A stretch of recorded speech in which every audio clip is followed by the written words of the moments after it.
রমজান মাস রহমত নাজাত মাগফিরাতের।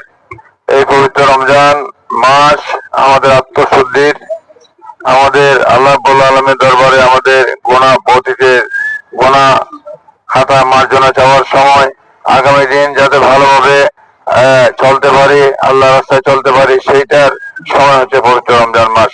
এখন রমজান মাস আসছে, আমরা সিয়াম সাধনা করছি, রোজা রাখছি, সেহরি খাচ্ছি, ইফতার করছি, আমরা তারাবির নামাজ পড়ছি, 5 ওয়াক্ত নামাজে আমরা শরীক হচ্ছি। আল্লাহ রাব্বুল আলামিনের দরবারে আমরা প্রতিনিয়ত দোয়া করছি যাতে আমরা ভালোভাবে চলতে পারি। আমার সহকর্মী, আমার পাড়া প্রতিবেশী, আত্মীয় স্বজন, দেশ যাতে ভালো চলে, সে লোকে আমরা আল্লাহ রাব্বুল আলামিনের দরবারে দোয়া করি।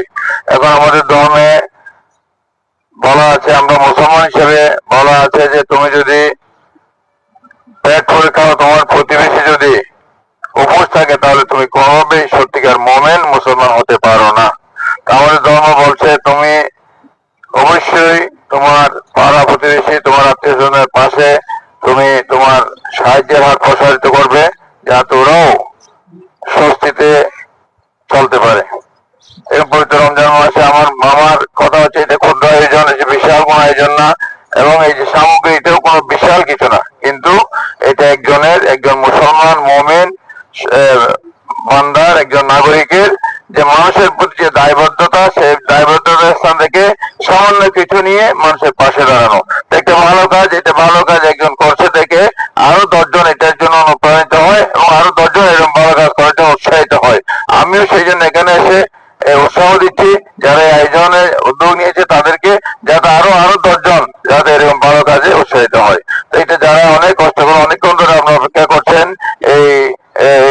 এই জন্য আমাদের প্রতি কৃতজ্ঞতা জানাচ্ছি, এবং আল্লাহর বলে আপনারা দোয়া করবেন যাতে আমাদের দেশ ভালো থাকে, এবং যে এই যে বাংলাদেশের একটা যে এটা পরিবর্তন সূচিত হয়েছে ছাত্র জনতার রক্তদানের মধ্য দিয়ে, সেই পরিবর্তনের কাঙ্ক্ষিত লক্ষ্য যে এরকম একটা বাংলাদেশ, বৈষম্য মুক্ত বাংলাদেশ, সন্ত্রাস মুক্ত বাংলাদেশ, চাঁদাবাজ মুক্ত, মাদক মুক্ত যে বাংলাদেশ, সবার অধিকারের যে বাংলাদেশের জন্য আমাদের ছাত্র জনতা রক্ত দিতে, সেই বাংলাদেশ যাতে আমরা প্রতিষ্ঠা করতে পারি।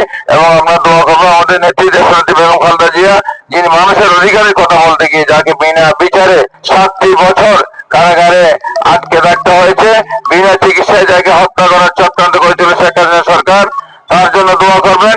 এবং দোয়া করবেন আমাদের নেতা শহীদ রাষ্ট্রপতি জিয়াউর রহমান এবং খালেদা জিয়ার সুযোগ্য সন্তান বিএনপির ভারপ্রাপ্ত চেয়ারম্যান তারেক রহমান, যিনি সুদূর লন্ডনে বসে নির্বাসিত জীবন যাপন করছে, কিন্তু দেশের মানুষের জন্য, মানুষের অধিকারের জন্য যিনি আন্দোলন সংগ্রামের নেতৃত্ব দিয়েছেন, উনি যাতে আল্লাহ যাতে ওনার হায়াত দেরাজ করেন, উনি যাতে বাংলাদেশে এসে বাংলাদেশের মানুষের কল্যাণে কাজ করতে পারেন, সেই লোককে দোয়া করবেন।